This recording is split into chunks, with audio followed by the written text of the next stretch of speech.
Good morning and welcome. Thank you everyone for being here. My name is Tova McGilvray. I'm the president of Temple Sinai, and it is my honor to welcome you here for this celebration of life of Les Cohen. I did not have the honor of knowing Les personally, but I certainly know him by reputation, a reputation that is generous and devoted to his friends and family. And I've gotten to know his sons, Joshua and David, in the lead up to being here today, and they are caring and considerate. And I'm looking forward to hearing all of your stories and getting to learn more about this incredible man. If you needed any facilities, we have restrooms down the hall and to your left. There's some water set up in the lobby if you felt that you needed that. And we please ask everyone to make sure that your cell phones are on silent today. So I would like to begin our program by inviting up Josh Cohen.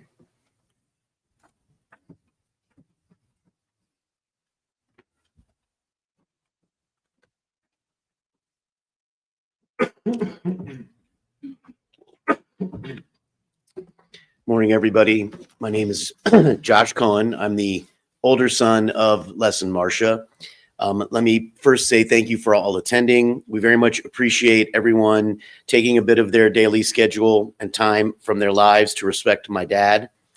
I say my dad, and not in a selfish way, because he's David's dad as well, but because that is always how I have referred to him. Clearly, as I look out on this crowd, he was way more than just my dad.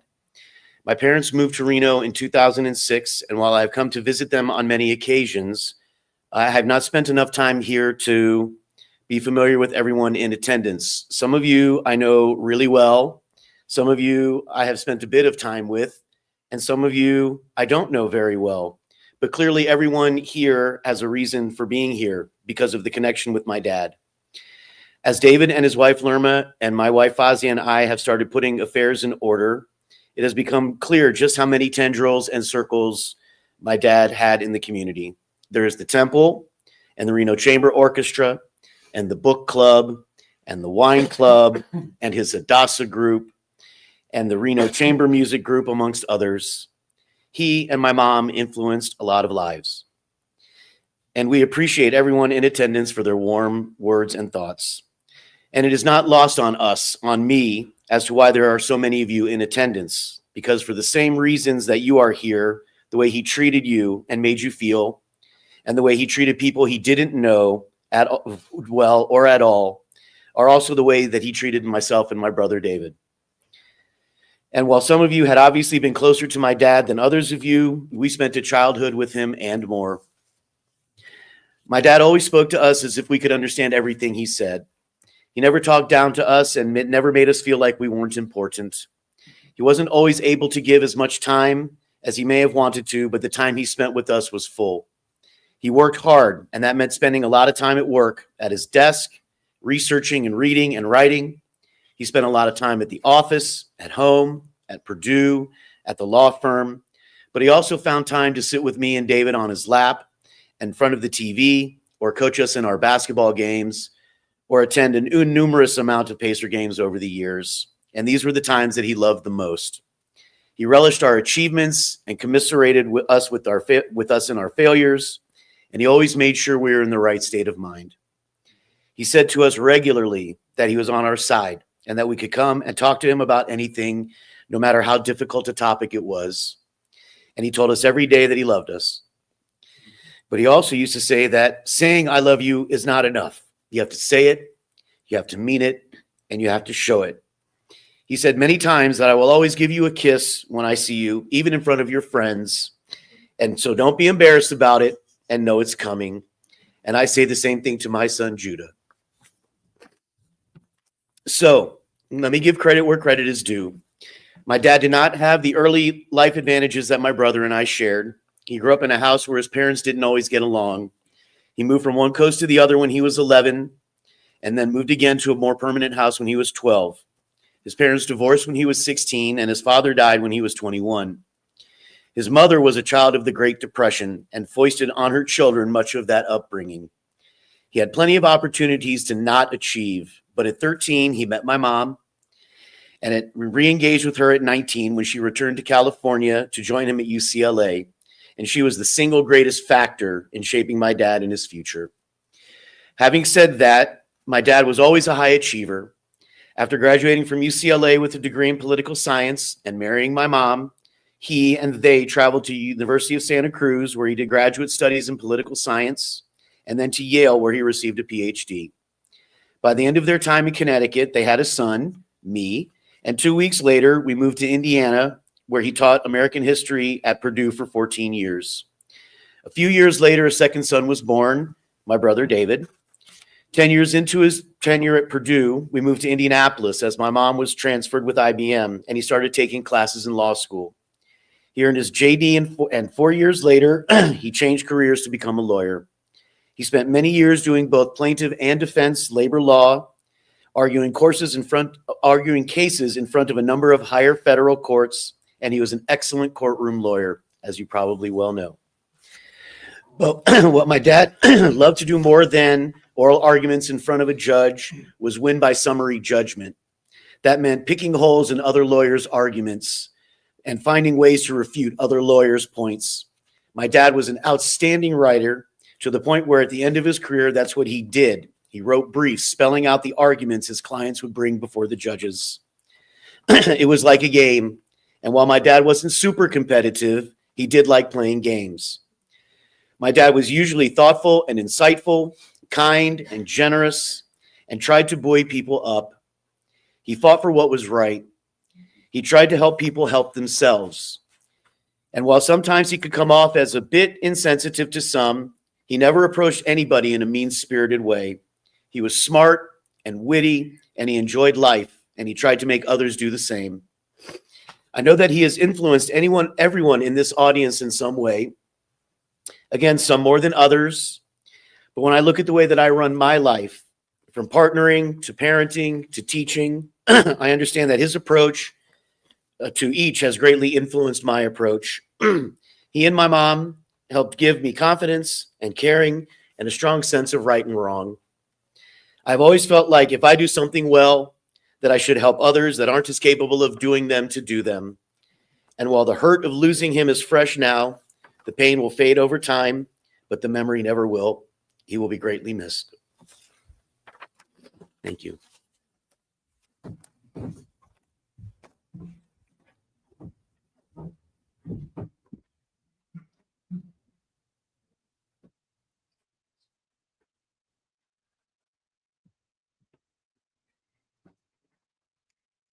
Thank you. We next invite up David Cohen.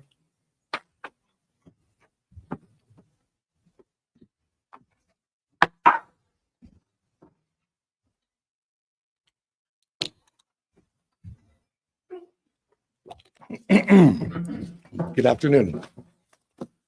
To our distinguished guests and local community here in Reno, those that have come a far distance to be here, to our gracious hosts at Temple Sinai, to the classical musicians who came to play for less, to all who are attending remotely on the live feed, from our family to your family, from Lerma, Angela, Josh, and Fayzia, and Judah, we thank you all for being here. I know if Les could see the turnout for him today, he would truly be touched. Looking across out at the congregation, I just see so many people whose lives Dad touched in a positive way. So thank you.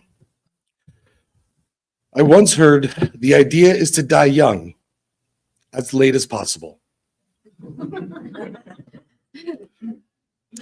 At nearly 80 years old, some of Les's favorite pursuits was to hop in his high-tech car and fly across town to indulge in the Reno Chamber Orchestra, or drive up to the lake and just take in the view there, or watch TV police shows on high volume and poke holes in the investigative techniques shown in the program. He took great delight in telling us to bring a good bottle of red wine to his hospital room, as it would pair well later with the steak that he'll have delivered. He lived a life of abundance and used to say, anything worth doing is worth overdoing. Les's life was instructive. As he aged, he taught us how to grow with dignity, humor, and kindness. He knew the value of life, and he lived it to the fullest.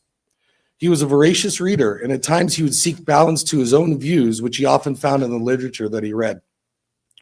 He found adventure in learning and thinking and instilled these values in his children and the people around him. He was a deep thinker and saw the human experiment as a social contract that we share with each other, and he tried to elevate that concept through his own actions.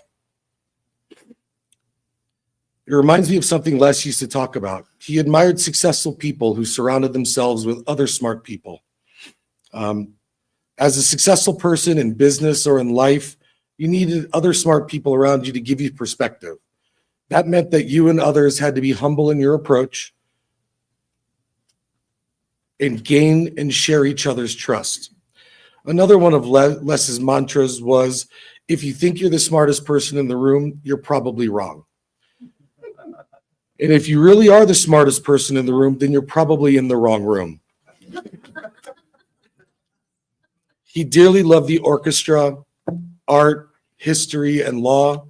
He saw these as noble institutions of humanity along with many others. He was carefully open to others and empathetic to them. He valued the content of one's character over their pedigree. He always looked for the good in people and almost always found it. If he didn't find the good in you, he'd let you know about it. He was a strong and vibrant man who had deep opinions and wasn't afraid to share them. Good luck changing Les's view on something, on anything. If you could change his view, you felt like you had really accomplished something.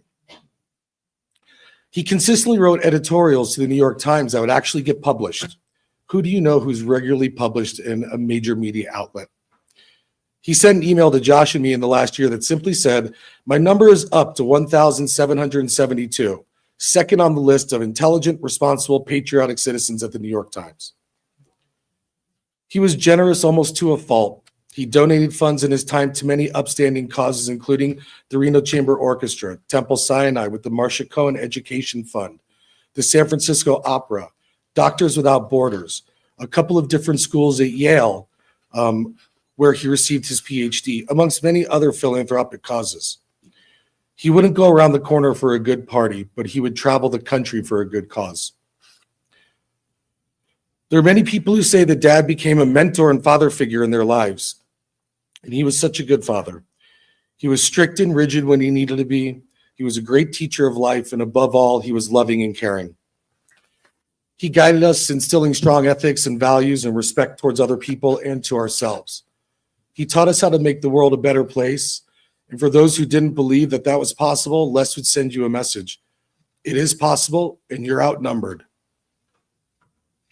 It was important to him that his sons grew into capable men who lead the people closest to us in the right way. Our friends would say that Les was not like a friend's dad, but more like their own. This brings to mind an old story, which almost seems from another world now. One winter break when we lived in Indiana, some of my old friends and I from high school went to Indiana University to visit one of our friend's sisters who was attending college there. We thought we were very cool. Long story short, we had a run-in with the law, and we were taken down to the police station. There they called our parents at 2 a.m, who had to make the 1-hour drive down to IU to come get us. And understand, this was just hours after we had just left. Our parents were not happy. But when Les arrived with the other parents, he told the police he was our lawyer and needed to speak to us privately. And we began to strategize on how we were going to get out of it. Of course, Les and our parents talked to the police and got them to let us go. But that act alone showed how he would protect us, even if he was super pissed off. There was never a time that I couldn't go to my dad for help and not come away with a new perspective and advice that made me a better person. But that's who Les was, a compassionate, intelligent, thoughtful person who always taught me to learn something new and always tried to make myself better every day. He could be tough as nails with us as he taught us about how to think for ourselves and how to have our own view of the world, to be independent and to be skeptical when needed, and about what happiness means to each of us.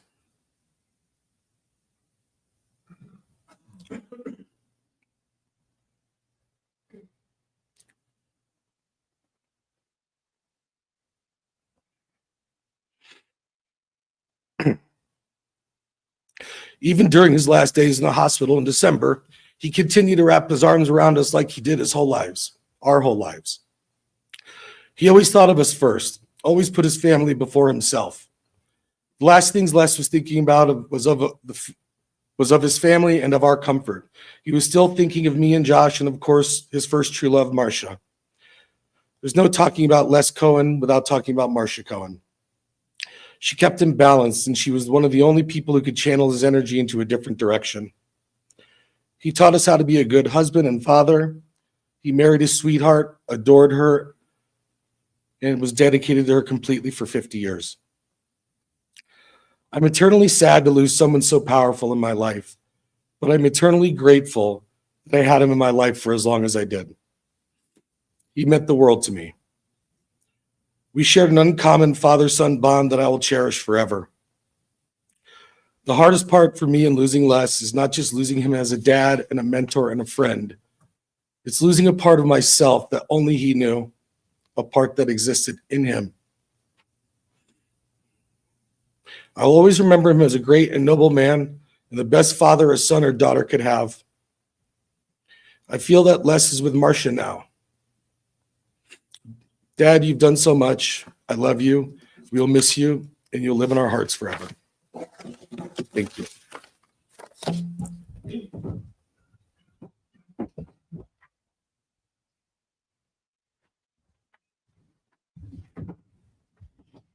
Thank you. We please invite Marcia's sister, Jackie Green, next for sharing.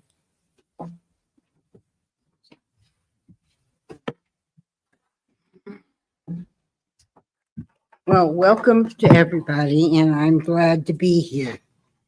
The Mourner's Cottage does not speak of death, it speaks of life. And I'm here to celebrate the life of my brother-in-law, Lester Howard Cohen. I met Lester when he moved to High Point with his family in Louis Pasteur Junior High School. He immediately became smitten with my sister, and therefore we all became friends. And I'm going to share some funny little stories because people talking or giving his attributes, and all of you know his wonderful attributes. That when we were about 16 years old, Ina used to take her kids to Las Vegas, and my parents used to take us to Las Vegas. And so we met in Las Vegas, and Les and Marcia went into the casino, and they got to play. I walked into the casino by myself, and guess what? Kicked out. And, Les was big and tall and looked older than he was. And they passed, and I got kicked out. There was also a time, Marcia, when she came back from Douglas, became an economics major at UCLA, and then went on to systems analysis with IBM. But one day we would study at the library, and we'd also eat up at North Campus. And one day Les and I were eating at North Campus, and in walks Dr. Introligator. Dr. Introligator was Marcia's, he was professor of economics and also Marcia's, what? Advisor. Yeah, good. And Les and I were eating, and he came and sat down, and he said, "Oh, hi, Marcia and Les," at which point I pretended to be Marcia, and Les pretended that I was Marcia. And we had this wonderful lunch with her professor, and he never knew that he wasn't with my sister. It was really, and Les said, "Don't tell him, let's see what he does." And he didn't know, and we never told him. Like the Irish, Jews do a 7-day Shiva. That's the time when we cover our mirrors so that we don't look at ourselves, but we look inward. And it is a time to remember the dearly departed and share memories. But it's very important, as a child psychiatrist, I tell you, you share the good memories and the bad memories, and you keep them not hidden, that you let go of the grievances and let go of the anger, and you bury it with the person. And that when you have time to think about the person, you remember one good thing, and then you move on. Life is short, and that we can't live in the past. We need to live for the future. And that was true with both Marcia and Les, that they always looked forward to what was happening and what was going to come on. And I think that it's really a tribute to them. I talk to my sister probably every day, most of the time, and that we were close and the same sometimes.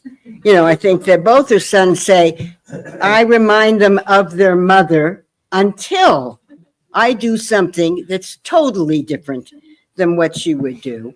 And I think that it's been a pleasure to know Les. Les fell in love with my sister at 13 and intermittent and stuff. And when she came back from college, they hooked up together. What was their first date? 2 Bergman films, Through It Glass Darkly and Wild Strawberries. They loved it. I thought, I can't imagine going to 2 Bergman films in a row. And they must be meant for each other if they both came back telling the story and being so excited about these films. I don't know if any of you have seen them, but they're not happy films. And it's been a pleasure meeting some of the people in Reno. We, Dick and I haven't come up that often, but we've had a chance to meet people. And I'm glad that so many people are here to celebrate Les's life. Les was a wonderful brother-in-law, as long as you didn't argue with him. I'm sure most of you know that once he took his position and he believed it was correct, forget your position. I mean, he'd listen, and he looked interested, but I knew there was no way he was going to go with my idea. Plus, he was easy to trigger. All I had to do was take my purse and put it on their table in the dining room, and he would get upset, And he once said, "Can't you remember to put your purse on the floor? It's dirty." Well, I did. I remember from then. But I think that he had definite ideas about how things should run. And most of his ideas were really wonderful.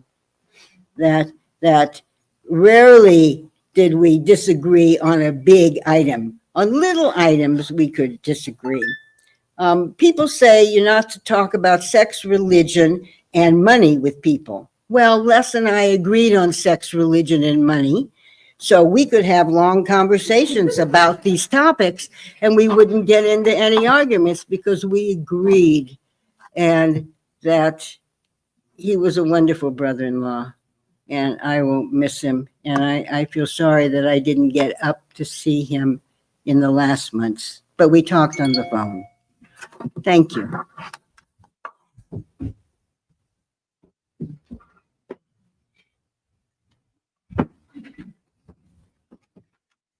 Thank you, Jackie. Our next family for sharing would please be Allison Williams.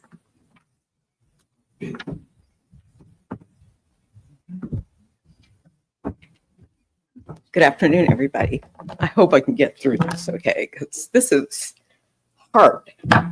I married Les's baby brother, Walter.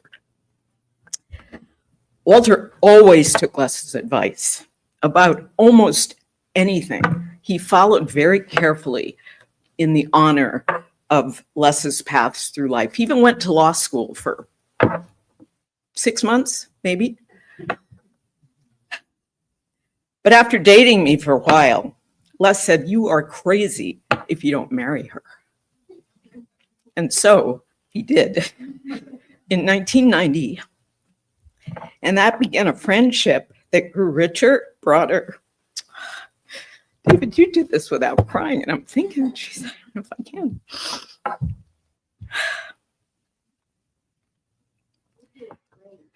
can. It grew richer, broader, and so precious over time, even after Walter was gone. He embraced my family, my sisters. I only had sisters, so any man who stepped into that space was really important, and Les became like a brother, not only to me, but to my sisters.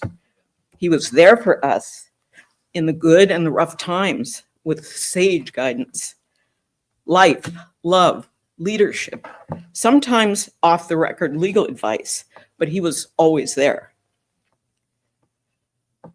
We admired how Les and Marcia came to the Reno community. I remember Walter and me saying, that is so brave, to kind of come to Reno. And we live in San Francisco, and Reno was like just a totally other place. We couldn't understand about Reno, but slowly and surely, Reno became this place that elevated in our minds through Les and Marcia's lives here. It became a rich circle of friends, many of whom are here in the room, through music and wine and books and the love of hiking and Judaism. It was a tapestry. Les loved it so here. Les and Walter, Josh and David, Selby and Nathan, the Cohen men, the band of brothers led by Les. Is there Kleenex here?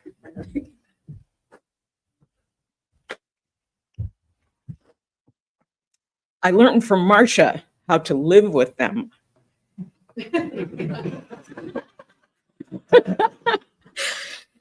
to love them, to survive the Cohen men.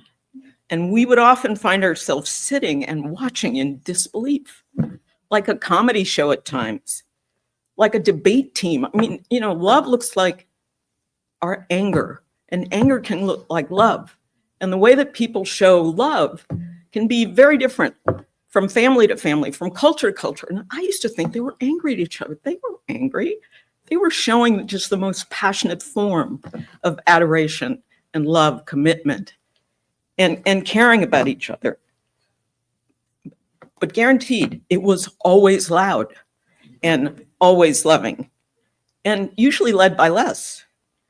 After losing Marcia in 2016 and then Walt in 2017, Les and I only could grow closer. And we did. We had these cocktails. It was sometime around 2018 we started it.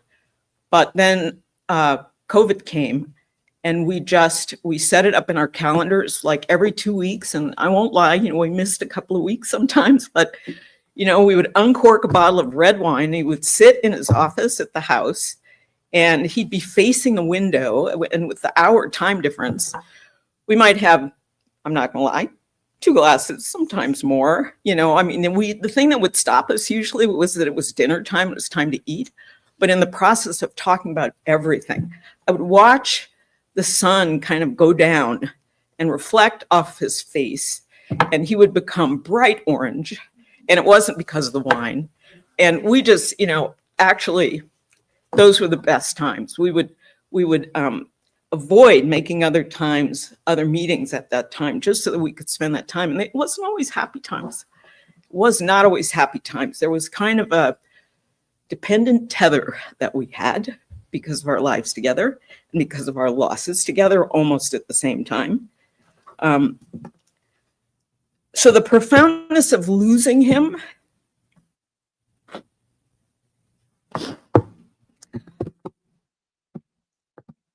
has slowly unfolded during these last days.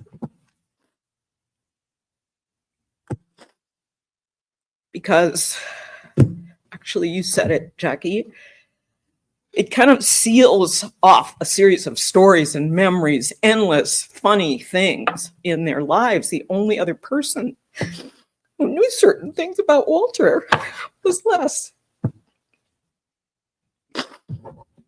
And so it takes away that connection for me with Walt.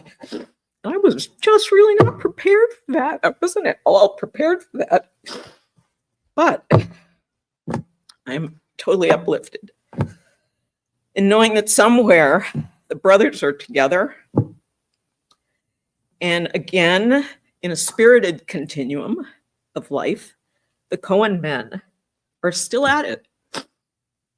And that is good. And it brings a smile to me and to my sons and to my nephews. And Marcia is there sitting by the side, just wondering, what in the heck are they talking about? So I thank you. I miss him. He was a great, great brother-in-law and a good friend. Thank you.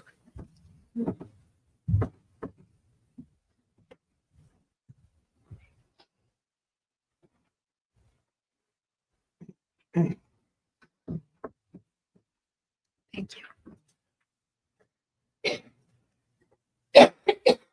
We invite to share Barry Alexander.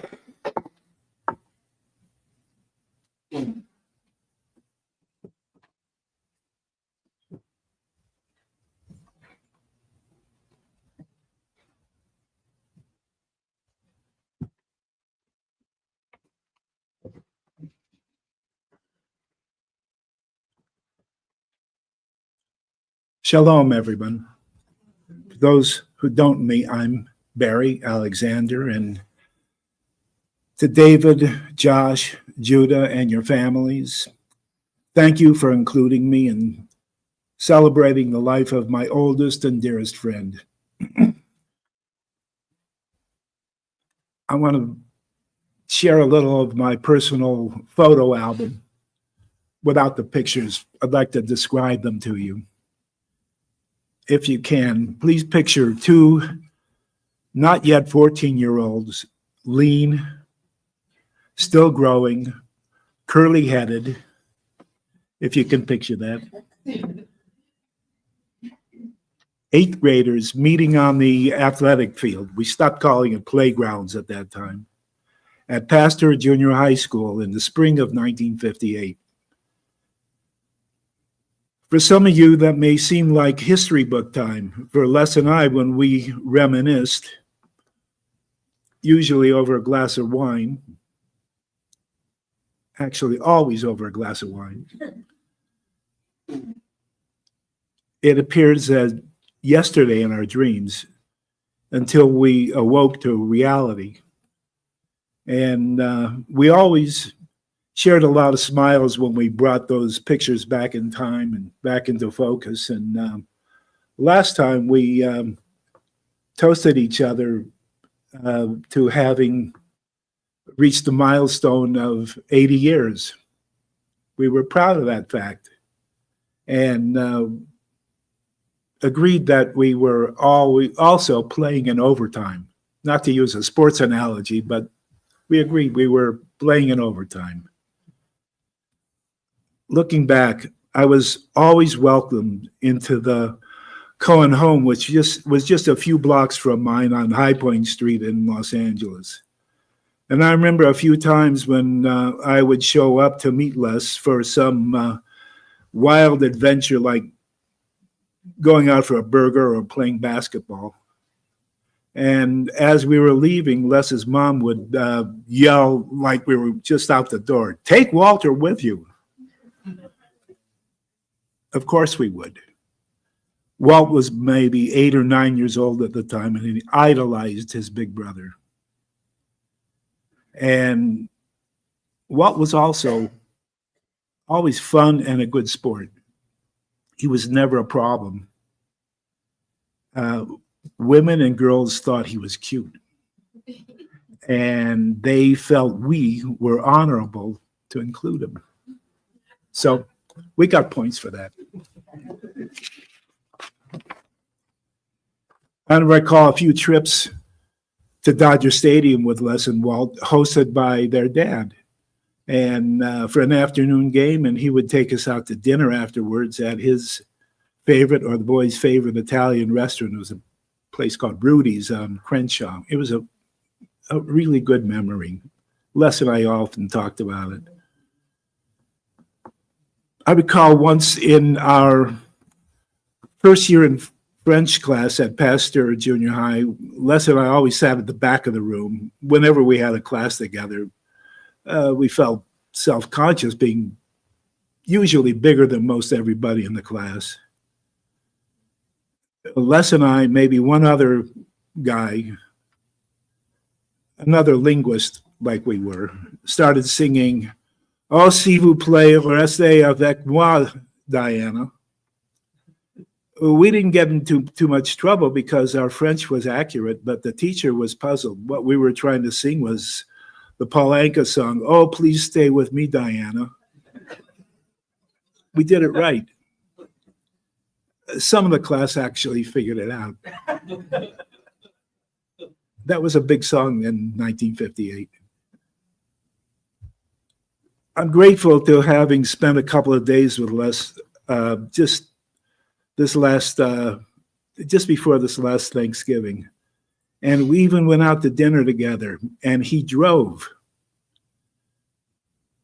Let me mention a few key memories from our 67 years that we shared. First, in the fall of 1958, when we were ninth graders, we beat the senior ninth graders in an upset touch football game. You would have thought it was the Rose Bowl or the Super Bowl, the way the school responded. We were heroes for maybe a day or so. It was that important.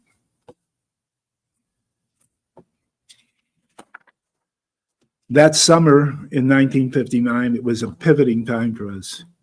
We were headed to different high schools, but spent the summer dreaming of what most teenage boys dreamed of, all the things we didn't have: cars, money, girls.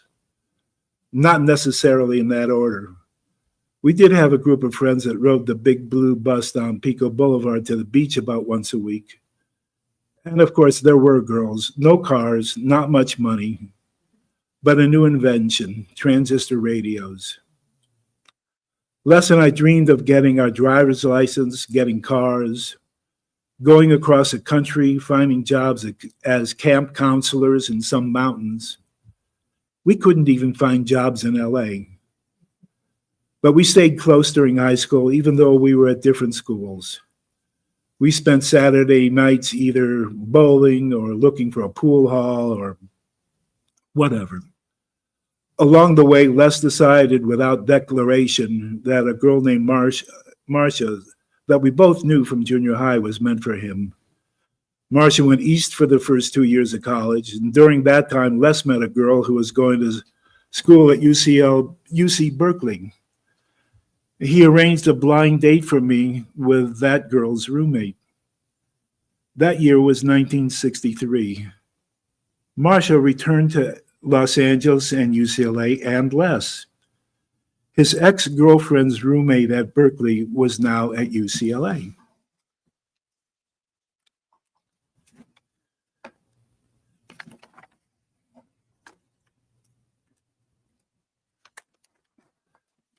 Jump to the year 1965 and 2 weddings. The first in May was mine to the blind date Les arranged, Nadine. We called her Deanie then. Later in August, Les and Marcia were married. We as 2 couples have stayed close since then, only separated by distance and family obligations.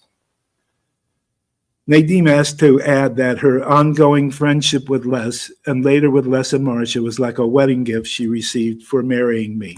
Thank you. A wonderful part of that package, much like family. Those are Nadine's words. Now we jump forward to about maybe 1979. Les and Marcia now live in Indiana along with 2 young boys, Josh and Davey. They invite Nadine and I, along with our 2, Karen and Benjamin, to join them at their vacation home on Lake Michigan, and we accept. We have a wonderful week together with the addition of another Cohen family member, a beautiful golden retriever named Byron. We all fell in love with Byron, but our son Bennett is something even more. So much more that now we have, after 45 years, our 5th golden retriever. And one male that we bred, Ben named his chosen puppy Byron. Years later, Nadine and I were thrilled when we learned that Les and Marcia were migrating to Reno. We have always loved Tahoe vacations and look forward to having them so much closer. The 4 of us have had great visits to Reno and Tahoe and also in Napa for wine adventures. I have endless stories and memories, and many I will keep to myself. Teenage boys can sometimes do stupid things, believe it or not.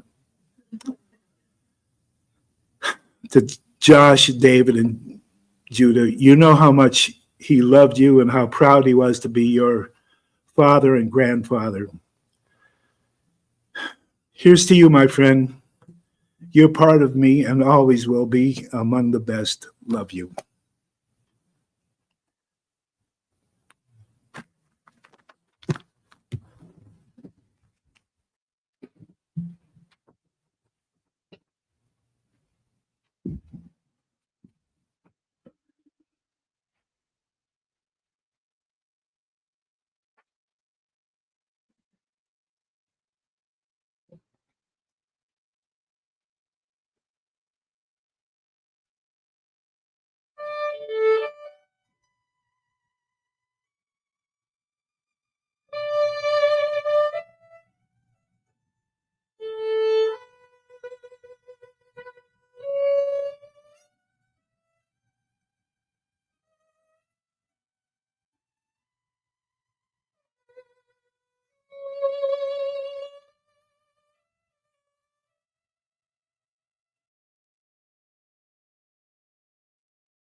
Beautiful. Thank you. I do want to take a moment to acknowledge and thank our musicians here today.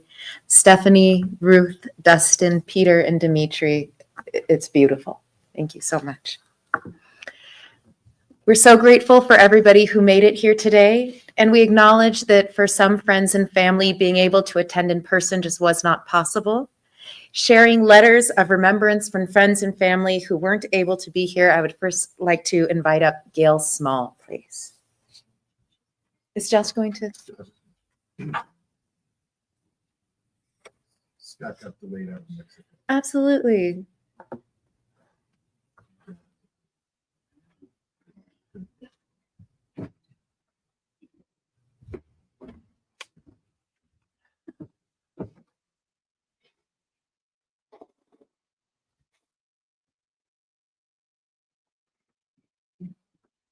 Never leave home without one of these. Okay, so we're gonna alternate. I'm gonna read one first. The first one is from my dad and Uncle Walt's older sister. Unfortunately, she couldn't be here, and sadly enough, she outlived them both. And so I know she's at home feeling that. She lives in Tucson, and so making the trip was not easy on her. So I'm just going to try and read it the best I can. Les was 2.5 years younger than I. He was my toy. When we brought my mother and him home from the hospital on June 15th, 1944, he was crying. I was sitting right next to him in the taxi and patting him on the back, saying, Lester Howard. From that time on, he was my responsibility when he cried. He'd cry in his crib, and I'd jump in and play with him. We were buddies. And as he grew up, he went with me everywhere. We protected each other, and we were there for each other throughout our childhood. It wasn't always peaceful between us. One of the most memorable moments I had with Les when he was 13 and I was 15 and a half. The family was in Las Vegas, and I dressed to the hilt in order to hit the hotel's casino. Les wore a bathing suit and T-shirt. I was about 5 feet tall. Les had suddenly hit 5'8". We both walked into the casino together, and suddenly we were approached by a guard. I was thrown out while the guard and Les commiserated with one another about these children who tried to sneak in. Les gambled away the afternoon, and I had to hit the pool. I was not a happy camper. From Crescent Heights Elementary School through Pasteur Junior High and Hamilton High School, Les was a terrific athlete. The girls loved him. Some even asked for me to put in a good word with him for them, but from Crescent Heights on, I had only had eyes for Marcia Green. Sure, he dated, but Marcia was the only one for him, and eventually they married. Out of that came Josh and David, and the rest is history. There are other memorable moments with Les, like his wonderful and long-term friendship with Barry Alexander and his wife Deanie, and their family, and his success at UC Santa Cruz and the honors he garnered at Yale. But above all, he was a brother, my childhood toy and responsibility, and that's what I will always cherish. I'm calling this a tribute to Les, a connoisseur of life, wine, and music. My name's Gail Small, and I'm a friend of the family's and a friend of Les and Marcia. So friends, we're gathered here today really to celebrate the life of Les, a man who had an extraordinary way of teaching the most important lessons in life, even if you weren't ready for them. Les was not the kind of person who sat on the sidelines. No, he was the one who stepped up, threw in the first pitch, and he got involved. He didn't just talk about making a difference, he did it. Les helped this community to be a better place. He brought music. He dedicated funding for future learning for here at Temple Sinai through the Marcia Cohen Educational Fund. And he worked alongside with Marcia to create places and spaces for us to gather and connect. But if you knew Les, you'd know he was not just about ideas. He was about experiences. He taught me the difference between good wine and great wine. And it wasn't about the labels and the price tags or the fancy vineyard names for Les. It was all about the experience. He would pour a glass of wine, something that at first glance just looked like an ordinary glass, nothing fantastic, and then grinning like a cat who just caught a mouse, he'd say, did you like that? And he'd ask, as if he just uncorked the secret of the universe. And I'd say, yeah, I really like that. Then, of course, he'd tell you about the geography, the land it came from, the history behind it, just everything. And once you took the second sip, you knew he was right. It was like something you'd never known. It was like something you'd taste that I had never tasted before. And I'd say, this is great wine. And he'd smile. But it wasn't just about the wine that Les shared with us. It was also music, not just any music, your music.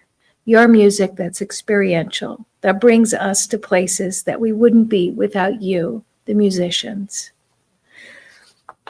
It was an emotional journey, and one that could take you to places that you would only go through this experience with the music. But there was also something simply wonderful and simple about the way Les could turn an everyday experience into something memorable. I remember taking him some peach preserves that we made from our own peaches. And without missing a beat, he said, I'm in Vienna, sitting in a cafe with Marcia. He could turn something humble into something profound.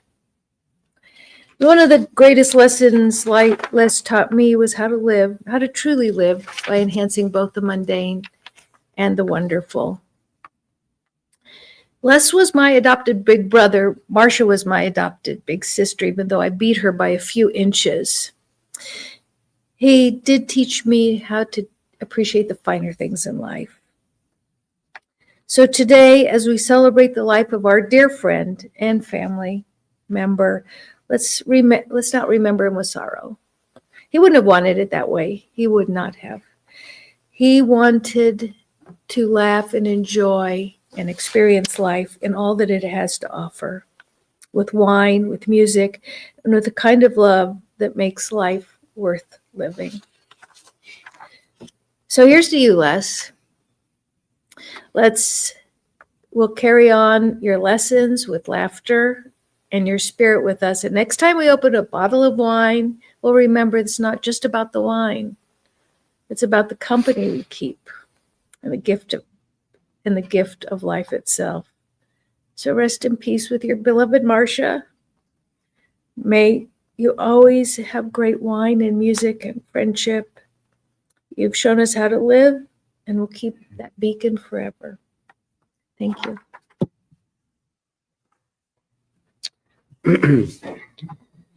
It is greatly appreciated that my dad's best friend, Barry, could be here. My best friend from childhood is also here. Mike, you may get a chance to meet him at some point.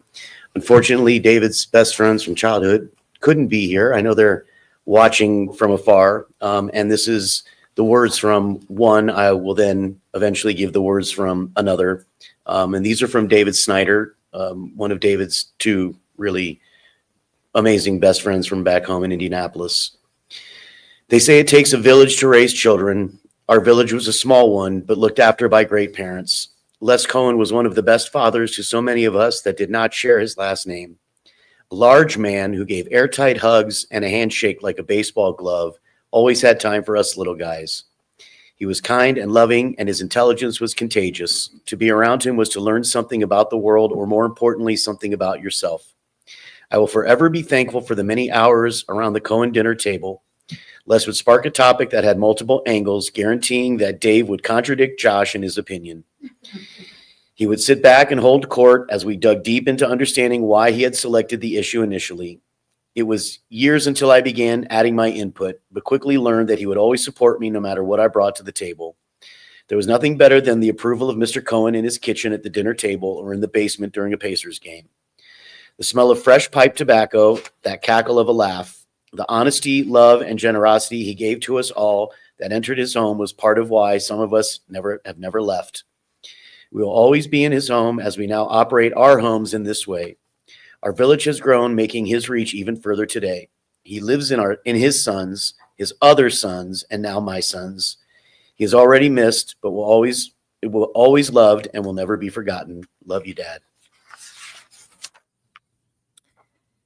This is sent from Steve Meyerson and Sharon Shapiro. They're good friends and formerly Reno Temple Sinai members.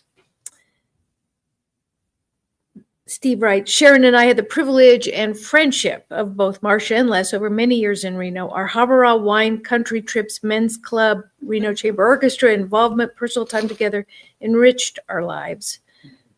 One could always count on spirited discussion at a dinner table with Les, where he was never shy to express well thought out opinions, but respecting opposing views. One event stands out.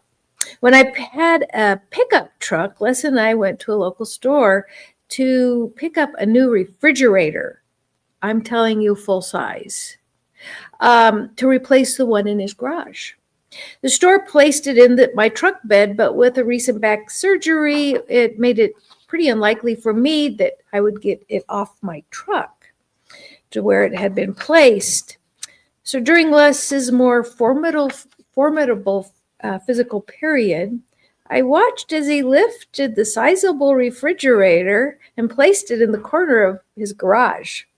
It was an amazing feat of strength and further saddens me about his recent decline. He will be missed for his intellect, his humor, and strengths.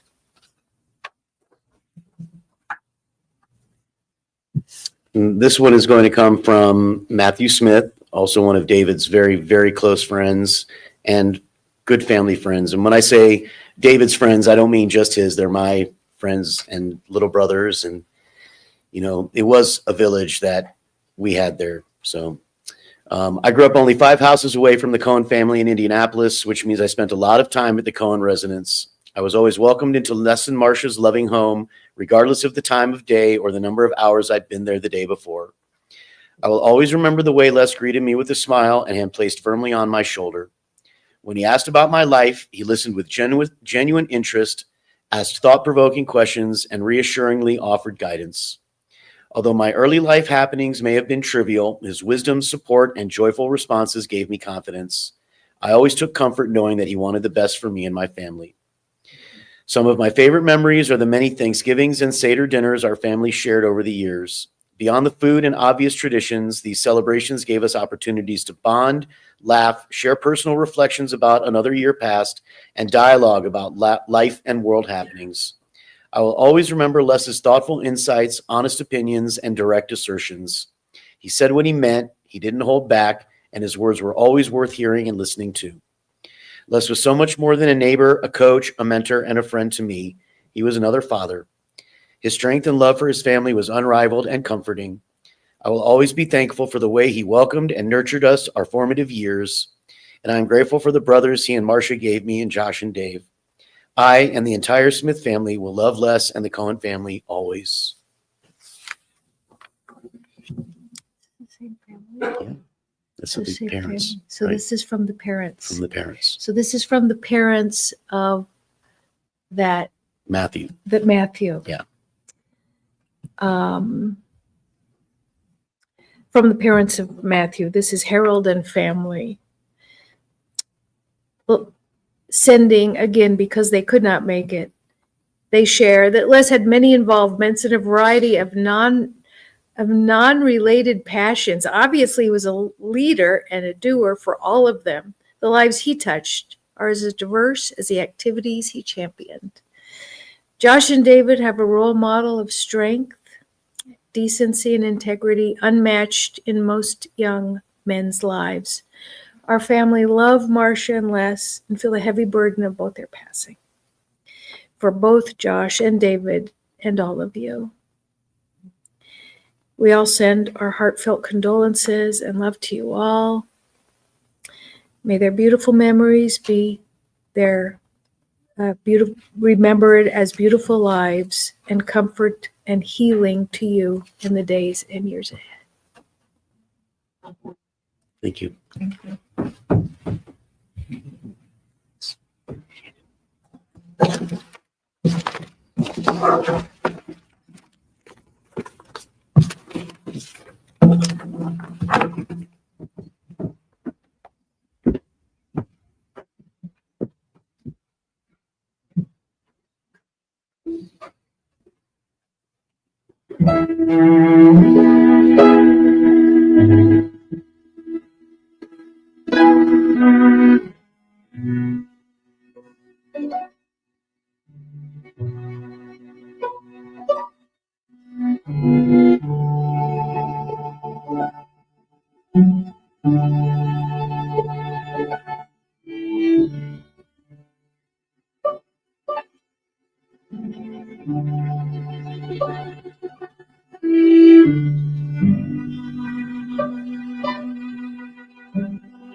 I'm Rabbi Myra Soifer.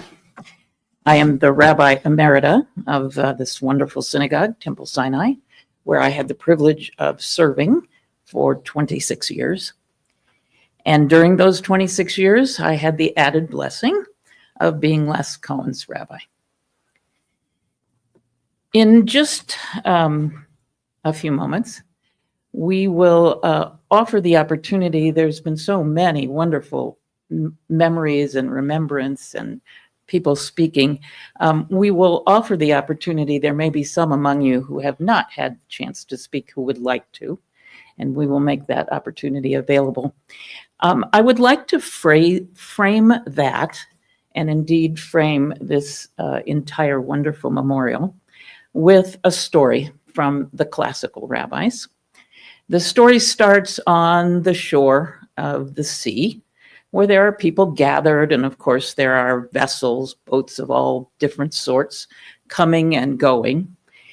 And as these stories are so often wont to do, there's one wise soul kind of standing off the side, watching as the people on the shore are celebrating those vessels that are setting out on their journey, and not so much paying attention to the others, until finally our wise soul off to the side comes forward and tells all the people there that really it's the wrong ships that they are celebrating.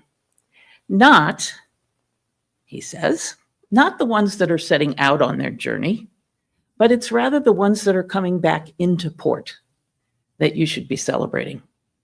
Indeed, it's their sorrow that their journeys are coming to an end, but there is the wonderful reason to celebrate, knowing where they have traveled, the ports into which they have sailed, the lives they have touched, and the blessings that they've left along the way.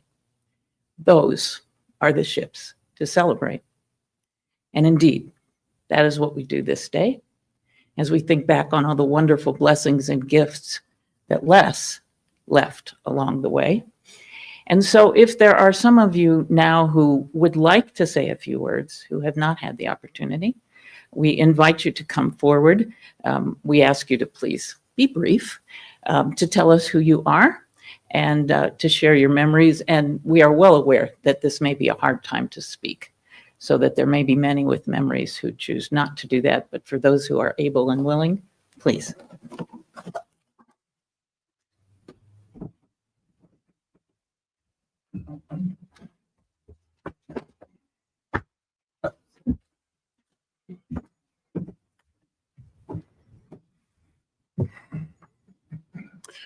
I never wanted to be here talking to you about Les in the past tense. My name is Mark Bacon. When Les was admitted to the hospital for the last time, he was optimistic.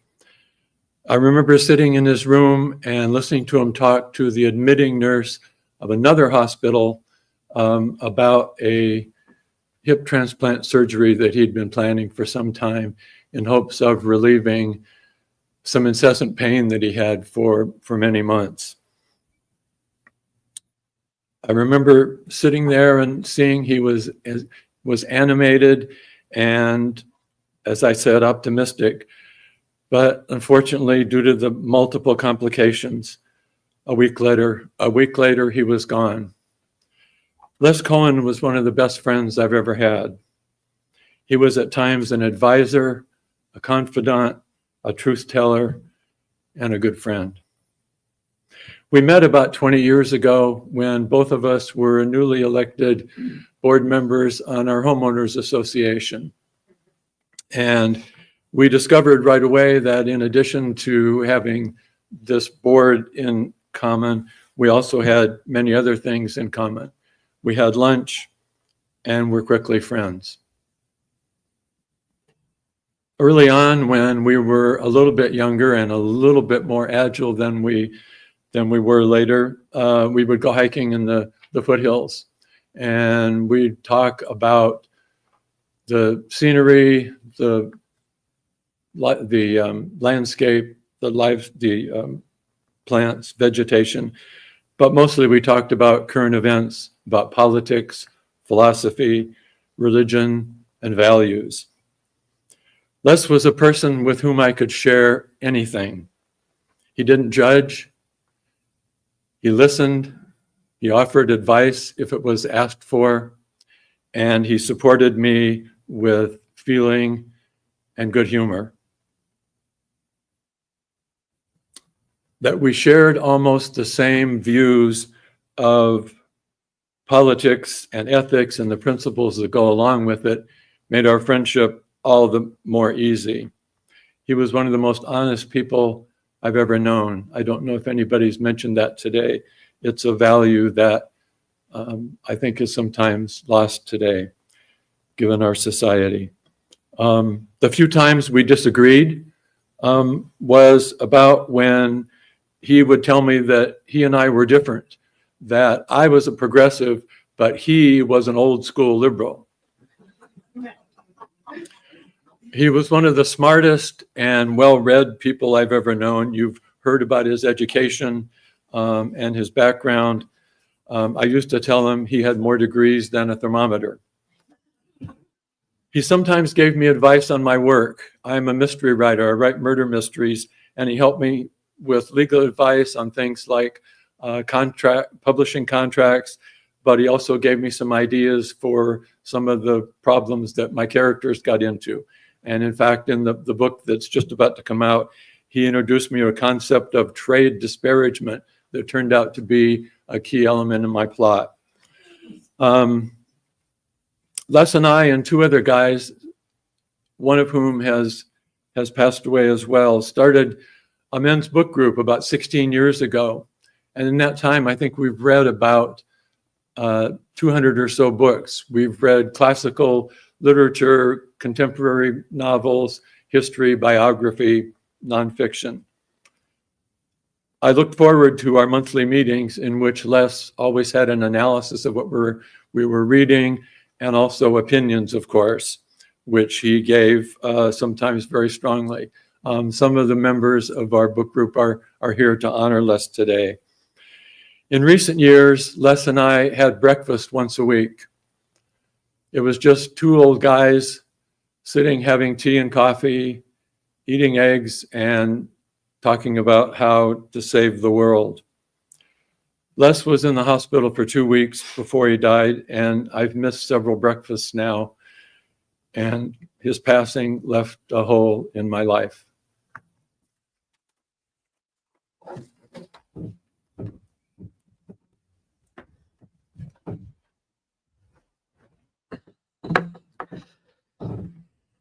Hello, everyone. I'm Dan Lee, and I feel it an honor and a privilege to have been such good friends with Les Cohen. I met him about 20 years ago, and I was working on his house when it was being built. And just after we met, he came up to a job site that I was on in Virginia City. He drove his car into a mine shaft, and it was teetering with the back wheel about 3 feet off the ground.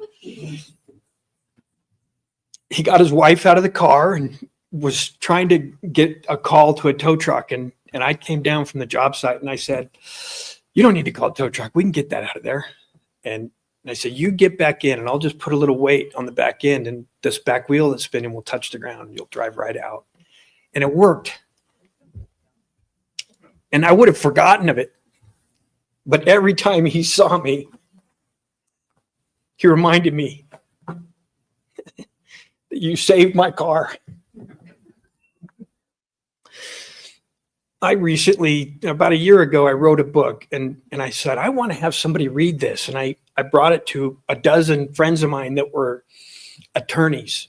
And Les was one of the first ones I wanted to read the book. And everyone that got it got back to me and said, "Oh my gosh, it's a great book." Except for Les. Les called me up and he had all kinds of advice. And he said, "You do so much better when you show people. Remember to show people. Don't tell." And that was kind of a metaphor for his life. He showed us all by the way he lived. What a great guy. When we come to a thing like this, a celebration of life, it is a really wonderful opportunity to take stock of our life, to find out what's important, to remember the things that are important to us, that we strive to do.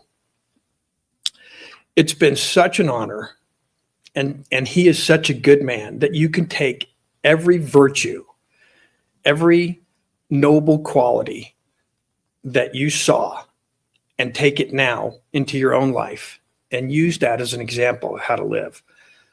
What a great man. What a great blessing that we've all had to be able to be part of such a great man's life. Anyway, thank you.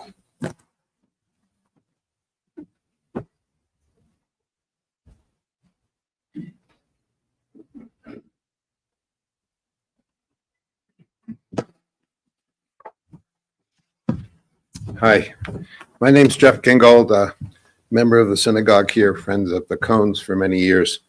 The synagogue here years ago had a men's club. We changed the name to Mensch Club so that men and women both felt, Mensch means a good person, could be a man or a woman. And we used to go into different restaurants to have our monthly meetings. And someone said, you know, that's silly. We have a nice kitchen here and it's nice and quiet. Let's have our own meetings here. And people said, but we need someone to cook the breakfast. So whose hand went up? Les and Marcia, right? And for 5 years, every month on a Sunday, Les and Marcia and my wife Jane and I cooked breakfast for between 15 and 50 people. They would get here before us, open the building, get the table set up, get everything started, and then Jane and I would come and we would cook. Did you know that he was a breakfast cooking expert? Did you all know that? Les worked on his corned beef hash, and my wife is a certified chef and had gone through cooking school, but he argued with her that she did it wrong and he did it right. And I'm afraid to say that the audience liked his corned beef hash better than ours, so that was true. About 3 or 4 months into this, one day we were doing our cooking, and Les said, "You're not dressed right." I said, "What do you mean?" He said, "Turn around." And he handed me an apron, and they had aprons made that said locksmith, L-O-X, Smith. And so for the next 5 years, Jane and I and Les and Marcia wore our locksmith aprons very proudly. We've donated them to the synagogue, by the way. One of the days we were talking before everyone else had arrived, and I said, "How did you guys meet?" And Les said, "I think we were, 13 or 15 or so. How old were they when they met?" 15. We said we saw each other, we looked at each other, and we've been in lust ever since. I thought that was a great way to characterize a marriage. Sometime after that, Jane completed her training at cooking school and then also became a certified sommelier. So she was teaching wine history and wine tasting around. And we decided, and we bought some really spectacular wines. Have you ever heard of the Grange? It's a wine from Australia, probably one of the most famous wines in the world. And we spent a bunch of money and bought a bottle of the Grange, which Wine Spectator had rated 100 out of 100 points. And we also bought a bottle of Chateau d'Yquem. Have you ever heard of that? The most famous Sauterne in the world. So here we were with this great chef, my wife, with these 2 bottles of wine, but we didn't know anybody who would appreciate those wines except Les and Marcia. So we invited them for dinner, and Jane made a spectacular dinner. As we got to the main course, I said, "I have a special wine I want you to taste." And I had opened this bottle sometime before and brought out the Grange. I poured it around the table. We had a toast. We each had a drink, and Les burst into tears. And he said, "Thank you, thank you, thank you. I didn't know I'd ever have this opportunity." When we got to the Chateau d'Yquem, he once again got teary-eyed and thanked us. So those are some kind of happy memories that we had together that I'll always think about.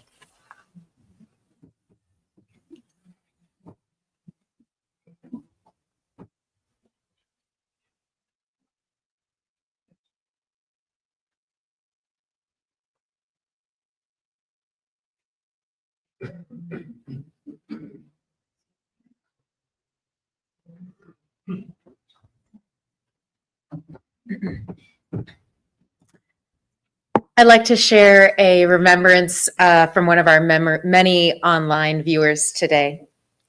Les, you were always so loving and accepting. You always brought a heartfelt and warm perspective when we talked, always with a smile and a touch of laughter. We wish we could have known you longer. You will be missed by everyone in our family. You touched us each with your warmth, your love, and your friendship. Love, the Alameda family.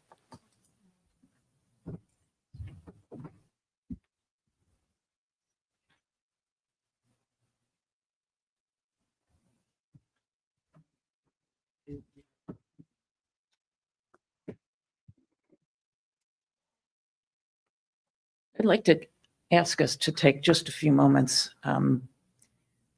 This is really, the memories are amazing.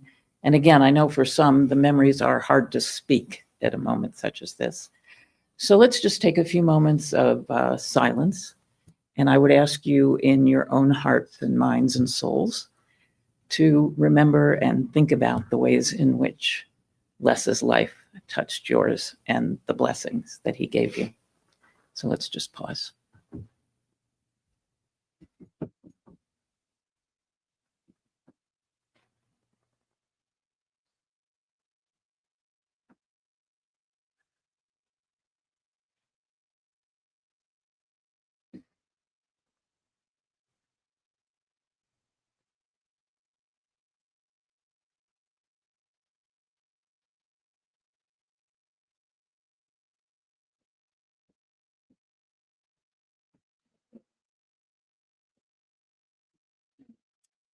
So I just want to lift up a few ways in which Les was an incredible Jew. And I imagine he'd be doing just that. He'd be laughing at me right now for that, or smiling and thinking I was out of my mind. The first, and it's been alluded to, I'm not sure I've known in my life many people with the kind of ethics that were those of Les Cohen. His commitment to justice in the world was just passionate, unbending, sometimes a little damn abrasive, but he just was justice shalt thou pursue, is what our tradition teaches. And he was a passionate lover of justice and a man of incredible ethics. He was also, as you've heard alluded to, an incredible intellect. I'm again not sure I've ever known anybody quite as smart as Les Cohen. And for years he was in our Talmud class. And it wasn't, as I'll say in a minute, it certainly was not anything about that the traditional rabbis thought they were putting in Talmud. It was the intellectual exercise of our tradition. Very much parallel, I think, to work that lawyers do as well. He just loved it. He feasted on it. And he was in that class for years, delighting in it. And finally, what we value at Sinai and what is an incredible Jewish value is community. And I think that's really what those breakfasts were about. There is nothing more loving, I think, and possibly nothing more sacred than to feed people, to bring them together around a table and to nurture them with food, which Les and Marcia did incredibly. Those breakfasts were amazing, amazing. What Les was not as a Jew was about God and prayer and all that kind of stuff, to say the least. If you knew him, you knew he was passionately secular as well. Although, as I've said, a deeply observant, in my opinion, Jew. But I say that because I want to be honest as we turn to conclude towards the end of this service, that we are going to end with a prayer. We are going to end with the Kaddish, which is the traditional Jewish mourner's prayer. And to be true to Les, I want to tell you that this is not a prayer. Yeah, there's some God stuff in there. Sorry, I couldn't help that, Les. I didn't write it. But it's really, this is not a prayer about death. This is a prayer that really is about life. And that much of those ships coming into harbor that celebrates what a person has been in life and what life has been about. And so I think it's a prayer that I think, Les, you'd be okay with this. And in many ways, it's more for us. It's altogether for us than it is for him. So I would ask you, if you are comfortable doing so and able, please to rise. I think you don't have texts, right? So if you know this prayer, join with me. And it really, you're going to have to take my word for it. This is not even a Hebrew prayer. This is an Aramaic prayer. And it's some pretty complicated, goofy Aramaic, to say the least. So we're not going to worry about the translation. Just trust me. This is a prayer that exalts life, as we who this afternoon have been here to exalt the life of Les Cohen. And if you can and choose to join me. Yitkadal v'yitkadash shemei rabbah, be'alma divara chirutei v'yamlich malchutei, b'chayei u'v'yomei chon u'v'chayei dechol beit Yisrael, ba'agala u'v'zman kariv v'yimeru. Amen.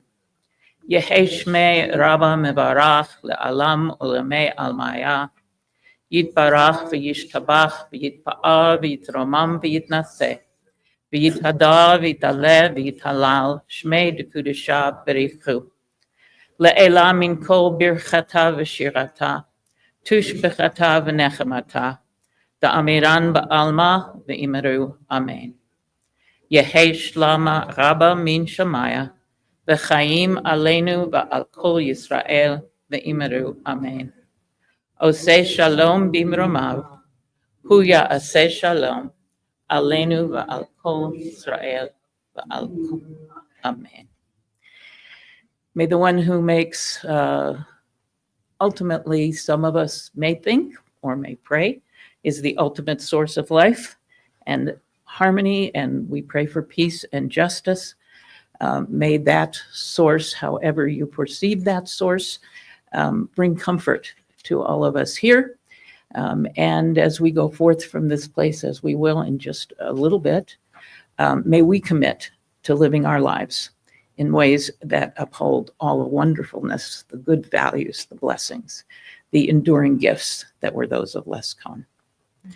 If you'd be seated, we will conclude with some music, and then we're going to head back to the social hall. You want to? So we have, thank you for this. This has been beautiful. And then out all the way and to the right, and we will join together as Les would have had it, over food for more memories. Okay, great.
We're just worried.